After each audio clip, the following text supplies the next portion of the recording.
श्री स्वामी समर्थ. स्वामी महाराजांच्या कृपेने तुमच्या सर्व इच्छा मनोकामना पूर्ण हो. उद्या आहे सोमवती अमावस्या. या अमावस्येच्या दिवशी जर आपण काही उपाय केले, काही सेवा केल्या तर त्या सेवेचे आपल्याला अगणित फळ हे मिळत असते. पण या दिवशी जर आपल्याकडून काही चुका झाल्या तर त्याचे दुष्परिणाम देखील आपल्याला भोगावे लागतात. भरपूर वेळा म्हणतो की मी पूजा केली, सेवा केली, तरी पण मला त्याचे फळ का मिळाले नाही, उलट मला दुष्परिणाम हे भोगावे लागले. तर या अमावस्येच्या दिवशी आपण घरामध्ये अशा काही भाज्या आहेत की ज्या चुकूनही बनवायच्या नाही. तसेच असे काही पदार्थ आहे जे चुकूनही ग्रहण करायचे नाही.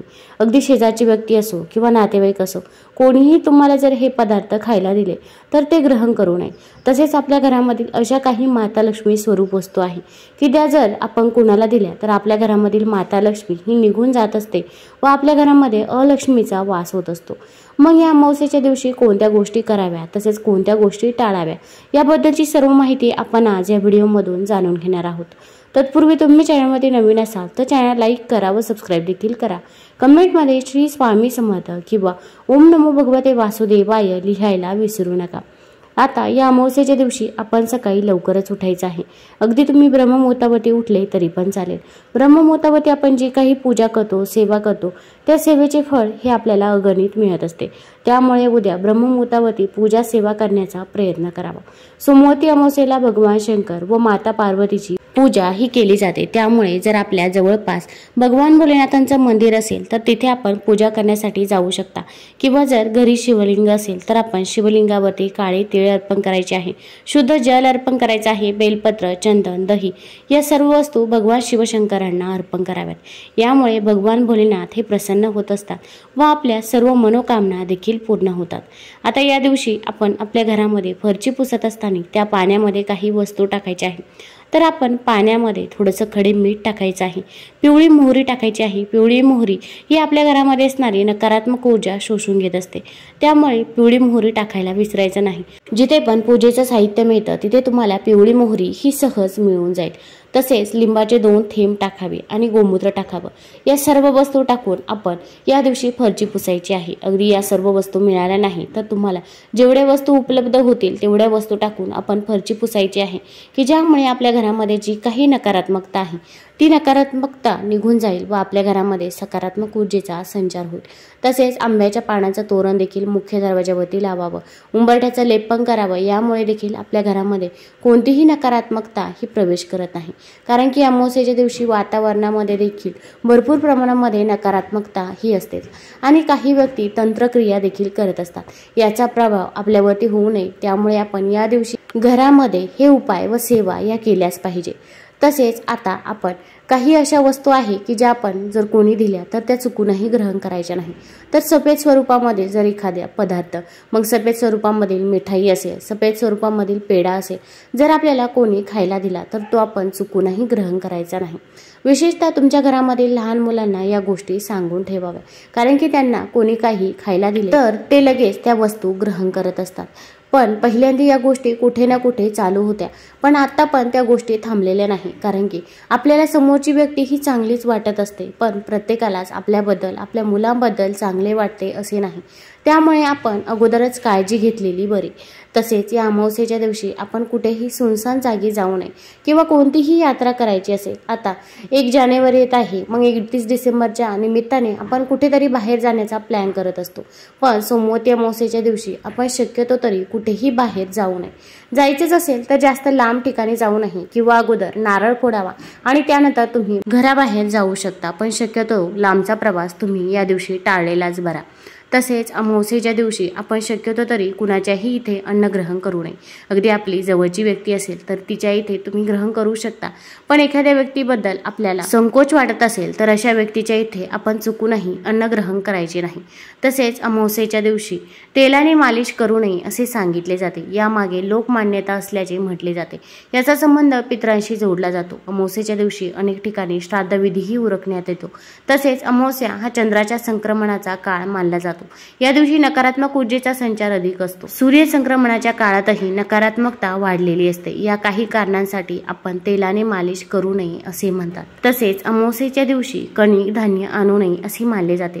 तसेच धनधान्य यांचा संबंध लक्ष्मी देवीशी आहे, यामुळे पितृदोष लागू शकतो। अमावस्येच्या दिवशी कणिक किंवा धान्य आणल्यास त्याचा लाभ आपल्याला मिळत नाही। अमावस्येला पितरांचे श्राद्ध विधी करतात, त्यामुळे या दिवशी कणिक किंवा धान्य विकत आणू नये। त्याआधी व नंतर आणले तर चालते, पण त्या दिवशी आपण चुकूनही कणिक किंवा धान्य खरेदी करायचं नाही। अमावस्येचा संबंध पितरांशी जोडल्याच्या अनेक कथा आपल्याला आढळतात, त्यामुळे या दिवशी शुभ कार्यासाठी लागणारे साहित्य किंवा पूजन घरात आणू नये असे सांगितले जाते।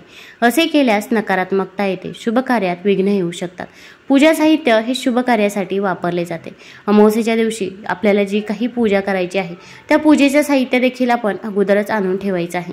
या दिवशी घरात आणू नये। तसेच या दिवशी आपल्याला जी काही पूजा करायची आहे ती पूजा करण्याच्या अगोदर आपण थोडंसं गोमूत्र तिथे शिंपडायचं आहे आणि त्याच नंतर आपण पूजा करायला सुरुवात करायची आहे।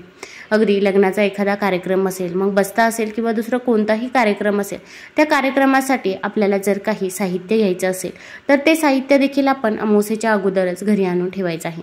त्या दिवशी आपण चुकूनही घरात आणू नये। तसेच घराची स्वच्छता करण्यासाठी झाडू व केरसुनी सर्रास वापरली जाते। समुद्रमंथनातून जी रत्ने बाहेर पडली त्यासोबत अलक्ष्मीही आली। केरसुनी आणि कावळा ही तिची चिन्हे आहेत। गाढव हे तिचे वाहन असते। लक्ष्मी पूजनच्या दिवशी अलक्ष्मी निस्सारण केली जाते। अलक्ष्मी ही अशुभाची, दुर्भाग्याची, अपयशाची देवता मानतात। अलक्ष्मी घरात येऊ नये म्हणून लक्ष्मी पूजनाच्या दिवशी झाडूची पूजा करण्याची प्रथा पडली आहे।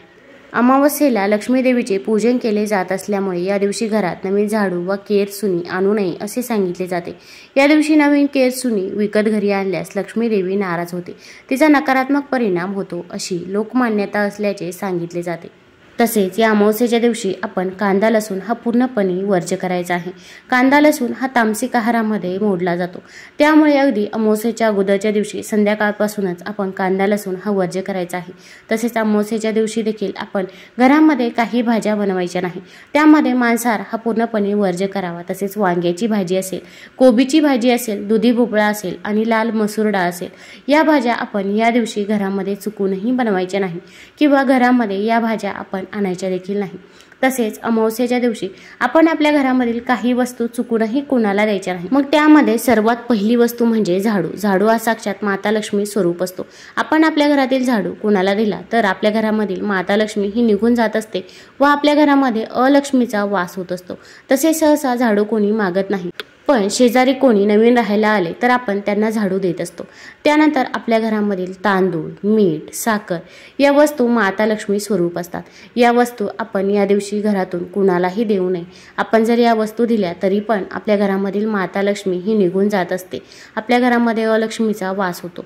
तसेच आपल्या घरामधील दूध, दही हे अगदी आपण सकाळी कुणालाही देऊ नये। तसेच संध्याकाळी देखील आपण जर या दिवशी कुणाला या वस्तू दिल्या तर आपली धनहानी होण्याची दाट शक्यता असते, त्यामुळे या गोष्टींची आपल्याला काळजी घ्यायची आहे। तसेच आपण अमावस्येच्या दिवशी दह्याचे सेवन चुकूनही करायचे नाही। आपल्याला सेवन करायचेच असेल तर अमावस्येच्या नंतर करू शकता, पण अमावस्येच्या दिवशी आपण दही चुकूनही ग्रहण करायचे नाही। तसेच कुठे काही कार्यक्रम असला, मग वाढदिवस असेल किंवा डोहाळे जेवण असेल, असे काही कार्यक्रम असेल तर अशा ठिकाणी आपण माता लक्ष्मी स्वरूप वस्तू चुकूनही नेऊ नये। मग माता लक्ष्मीचा फोटो असेल, मूर्ती असेल किंवा तामण असेल, गडवा असेल, पूजेशी संबंधित काही वस्तू असेल तर त्या वस्तू देखील आपल्याला कुणालाही द्यायच्या नाही। आपण जर असे केले तर आपल्याच घरामध्ये गरिबी, दारिद्र्य हे येत असतं व आपल्या घरामधील माता लक्ष्मी ही निघून जात असते। तुम्हाला जर हा व्हिडिओ आवडला असेल तर चॅनल लाईक करा, सबस्क्राईब करा। धन्यवाद।